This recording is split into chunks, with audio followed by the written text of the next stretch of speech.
नमस्कार। आज के इस एक्सप्लेनर में सीधे मुद्दे पर आते हैं। ग्लोबल जियोपॉलिटिक्स यानी दुनिया भर में चल रहे आपसी संघर्ष कैसे सीधे तौर पर मार्केट की उथल-पुथल और रिटेल इन्वेस्टर्स के फाइनेंशियल फैसलों को कंट्रोल कर रहे हैं। देखिए, पिछले कुछ वक्त से मार्केट को सबसे ज्यादा किस चीज ने हिलाया है? किसी कंपनी के घाटे या क्वार्टरली रिपोर्ट ने नहीं, बल्कि इन्हीं अंतर्राष्ट्रीय राजनीतिक तनावों ने। तो आइए इस पूरे मैकेनिज्म को बारीकी से समझते हैं। तो इस चर्चा का स्ट्रक्चर कुछ इस तरह रहेगा। पहला, जियोपॉलिटिक्स और नया नॉर्मल। दूसरा, ग्लोबल ऑयल प्राइस की पहेली। तीसरा, इन्वेस्टर की मनोवैज्ञानिक थकान। चौथा, डे ट्रेडिंग बनाम लॉन्ग टर्म। और आखिर में, डल के इस माहौल में कैपिटल एलोकेशन। शुरुआत एक ब्रॉड ग्लोबल व्यू से होगी और फिर सीधे स्पेसिफिक इन्वेस्टमेंट रणनीतियों पर फोकस किया जाएगा। चलिए पहले हिस्से से शुरू करते हैं। जियोपॉलिटिक्स और नया नॉर्मल, संघर्ष और मार्केट्स का चक्र। आजकल अमेरिका और ईरान के बीच के जो डायनामिक्स है ना, वो मार्केट के उतार चढ़ाव का सबसे बड़ा ड्राइवर बन चुके हैं। एक वक्त था जब इंटरनेशनल खबरों का इतना असर नहीं होता था, पर अभी किसी कंपनी के मर्जर से ज्यादा असर एक पॉलिटिकल स्टेटमेंट का होता है। ये सच में एक नया नॉर्मल बन चुका है। अब इस टाइमलाइन को देखिए। पिछले साल सितंबर 2025 में अमेरिका ने ईरान के यूरेनियम ठिकानों पर B-2 बॉम्बर से शुरुआती हमले किए।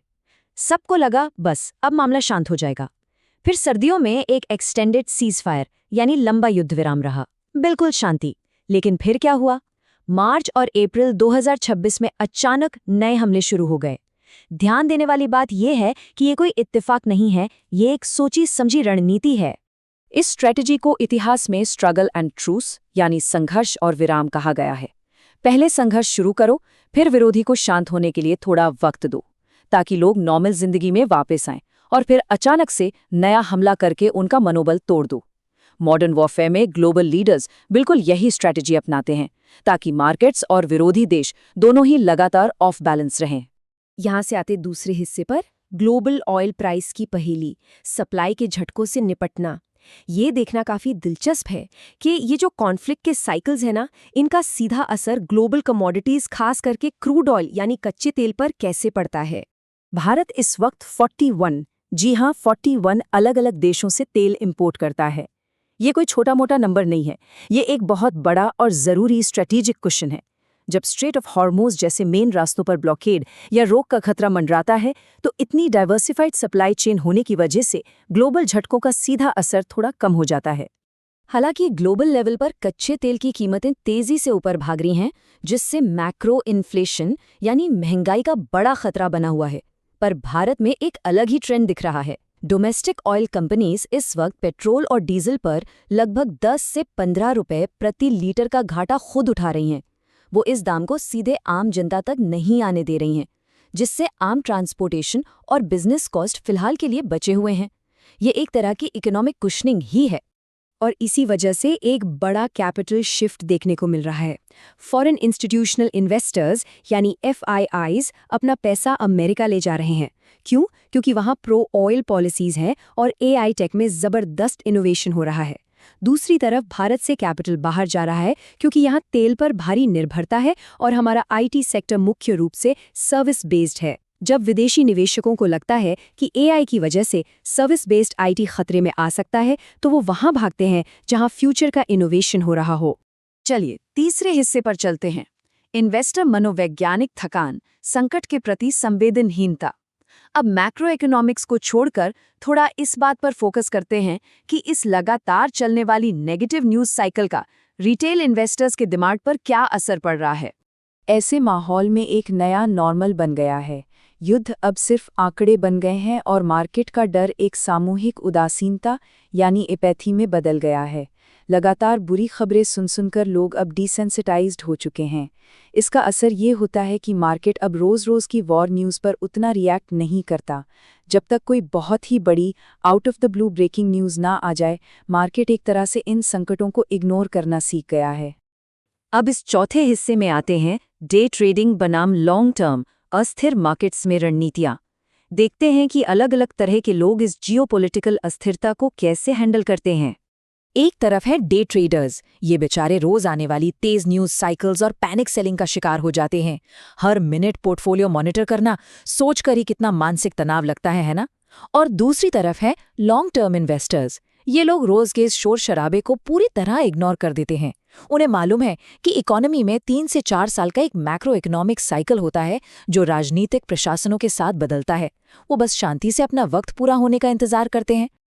और जब विदेशी निवेशक पैनिक में आकर अपना पैसा निकालते हैं तो भारत के मजबूत डोमेस्टिक इन्वेस्टर्स क्या कहते हैं? सीट खाली कर, मैं बैठूंगा।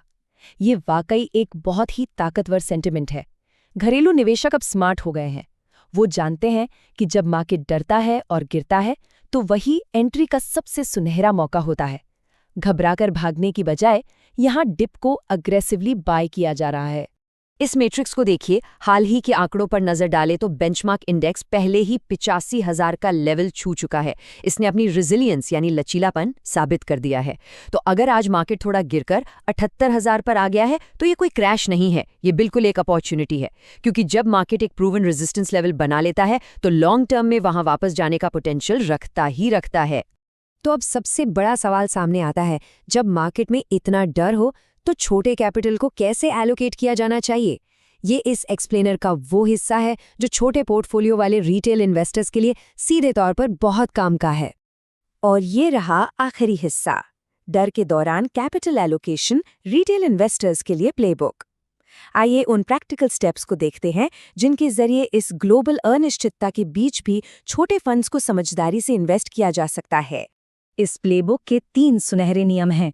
पहला, रोज पोर्टफोलियो बैलेंस चेक करना तुरंत बंद कर देना चाहिए।